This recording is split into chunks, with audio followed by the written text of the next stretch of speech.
I'm cooking some sinigang. Like parang buong barangay na ang aking pinaglulutuan.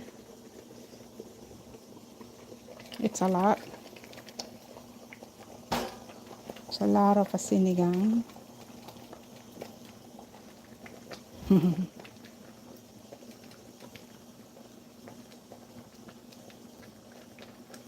Ay, where are you, sis?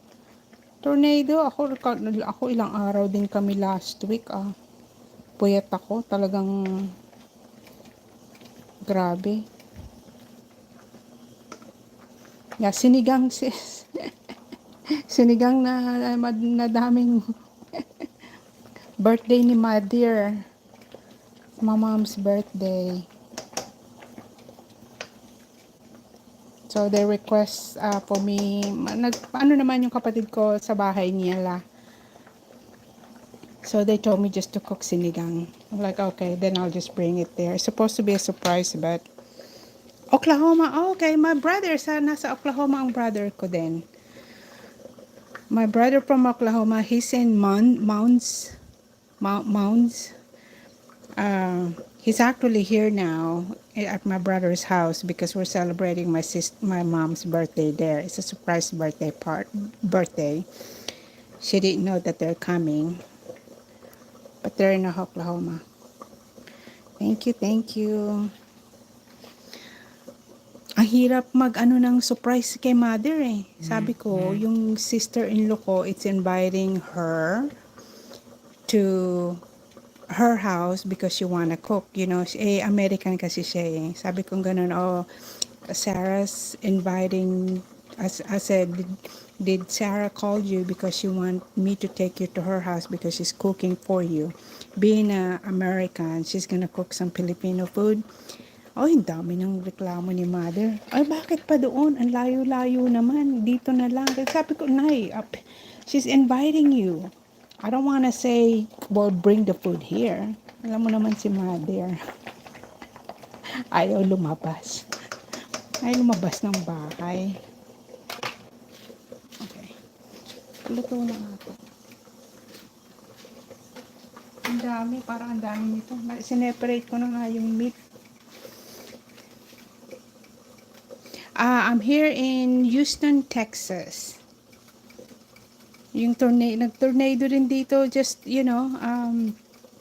last week. Thursday, tornado. So, wala kaming power ng Thursday night, Friday, Saturday, Sunday. 4 days din yun. Monday na nung nagkaroon. So, praise God naman at walang masyadong nangyari na tumbalan yung fence ko sa bakuran. But it's good. I'm not complaining with that. So now I need to get it fixed. But for 4 days kaming walang kuryente. Ay, no power at all. Do you have a power, sis?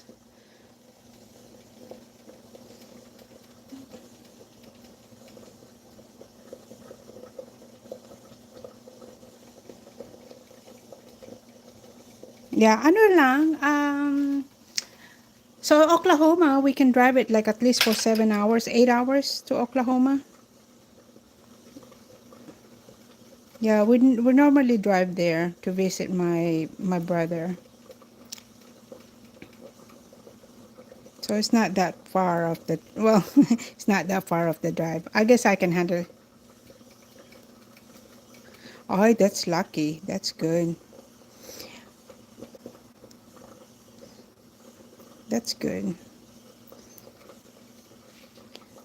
20 minutes lang kami, 4 days. Parang kami nag-camping kami dito sa loob ng bahay. We did camping here and inside the house.